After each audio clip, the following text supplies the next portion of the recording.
Saudara, ratusan orang di Karawang, Jawa Barat Minggu sore mengalami keracunan massal usai menyantap makanan pada acara pesta hajatan pernikahan.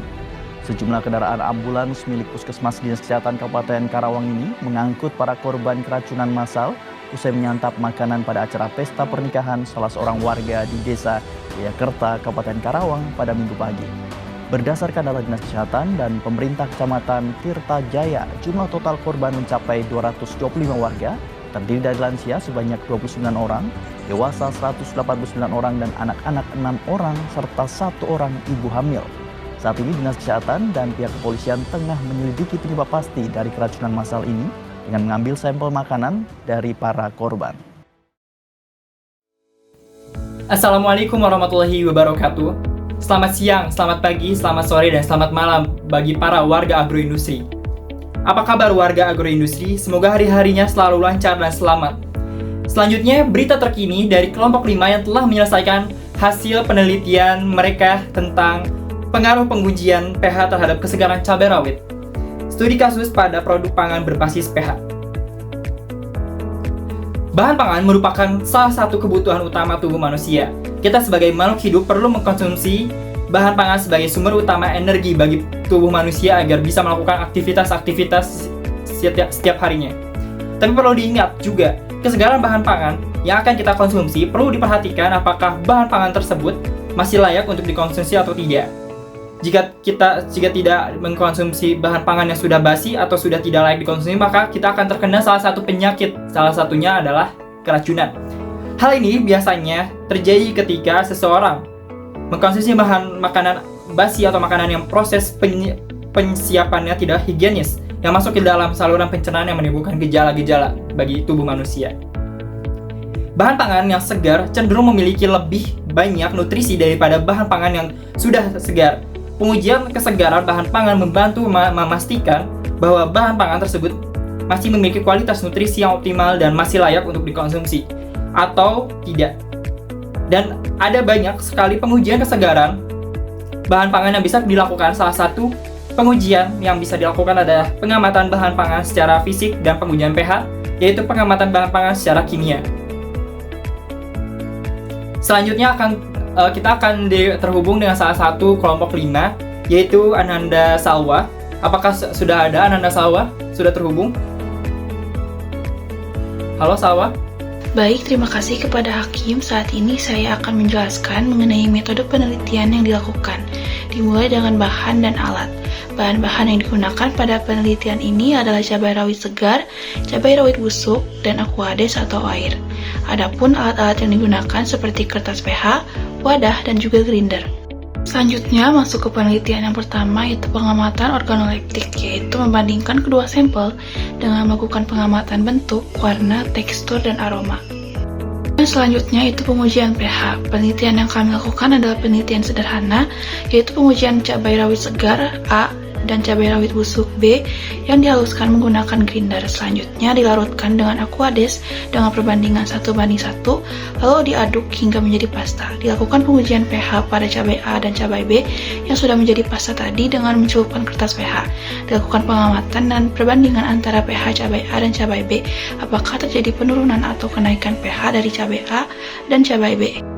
Sekian penjelasan dari saya kembalikan lagi kepada Hakim. Terima kasih. Oke, terima kasih kepada Ananda Salwa yang telah memaparkan tentang penelitian tentang pH cabai.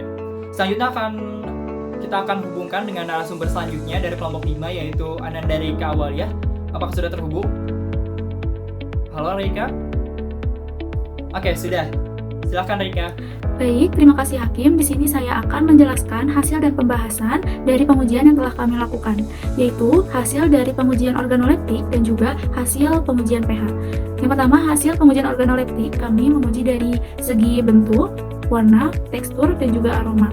Yang pertama, bentuk dari cabai A memiliki bentuk yang lonjong, sedangkan cabai B tidak memiliki bentuk lonjong tidak utuh. Ini disebabkan karena bentuk cabai A dan cabai B terlihat sangat berbeda. Bentuk lonjong tidak utuh memiliki arti bahwa pada cabai B ada beberapa bagian yang sudah bolong dan hilang. Hal ini bisa disebabkan karena terjadi benturan atau kerusakan pada bagian yang tidak utuh tersebut. Yang kedua, yang kami uji dari segi warna, cabai A memiliki warna +3 yang artinya cabai tersebut memiliki warna merah yang lebih pekat, sedangkan pada cabai B memiliki warna kuning kecoklatan. Lalu yang ketiga, tekstur. Pada cabai A memiliki tekstur yang keras, sedangkan cabai B memiliki tekstur yang lunak. Pembahasannya yaitu menurut Zahroh 2020, faktor penting yang terdapat dalam bahan pangan yaitu kadar air, diperlukan pengendalian suhu dan kelembaban agar hilangnya kadar air dan kerusakan selama penyimpanan dapat dihindari. Cabai rawit sebagai salah satu bahan pangan yang digemari memiliki kelemahan yaitu mudah rusak. Selama proses pembusukan, cabai rawit kehilangan air dan bahan lainnya. Warna cabai yang menguning dan tekstur cabai yang melunak merupakan ciri dari cabai rawit yang kehilangan kandungan airnya, biasanya disebabkan oleh penyimpanan cabai yang terpapar suhu tinggi. Lalu yang terakhir ada dari segi aroma. Pada cabai A memiliki aroma khas cabai, sedangkan pada cabai B memiliki bau busuk pada aromanya. Pembahasannya yaitu aroma pada cabai B pastinya memiliki aroma yang busuk dan bau.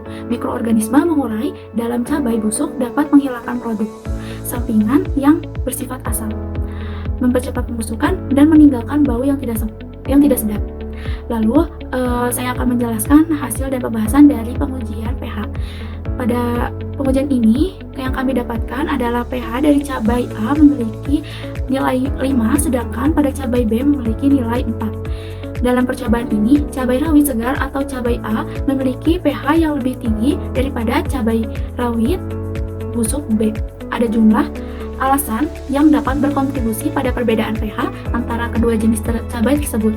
Pengujian pH pada cabai A segar dan B adalah langkah penting untuk memahami perubahan kimia yang terjadi dalam menentukan kesegaran bahan pangan. pH merupakan ukuran keasaman atau kebasahan, dan perubahan pH dapat menunjukkan perubahan kimia yang terjadi pada bahan pangan. Baik, sekian yang telah saya sampaikan. Lalu kemudian saya kembalikan kepada Hakim. Oke, terima kasih Reika telah memaparkan. Selanjutnya mungkin kita akan kembalikan lagi ke Ananda Salwa yang akan memaparkan tentang penelitian selanjutnya. Silakan Ananda Salwa. Terima kasih kepada Hakim. Saat ini saya akan memberikan kesimpulan mengenai penelitian yang telah dilakukan. Pengujian pH saja tidak cukup karena pH tidak sepenuhnya menggambarkan kebusukan atau kualitas cabai secara keseluruhan. Oleh karena itu, pengamatan organoleptik seperti warna, aroma, tekstur, dan rasa perlu dilakukan untuk menilai secara menyeluruh kualitas cabai. Maka dari itu, pengujian pH belum terlalu berpengaruh untuk menentukan kesegaran suatu bahan pangan. Mungkin sekian dari saya kembalikan lagi kepada Hakim. Terima kasih. Oke, terima kasih kepada Ananda Reika dan Ananda Salwa yang telah memaparkan hasil penelitian tentang pengaruh pengujian pH terhadap kesegaran cabai rawit, studi kasus pada produk pangan berbasis pH. Mungkin sekian dari kelompok kami yang telah memaparkan tentang penelitian kita, tentang artikel yang kita lakukan. Maaf ketika ada kesalahan atau yang lainnya, karena yang salah hanya dari saya dan dari Syaitan, yang benar hanya milik Tuhan Yang Maha Esa. Terima kasih. Saya pembawa acara pada berita kali ini mengucapkan terima kasih. Assalamualaikum warahmatullahi wabarakatuh.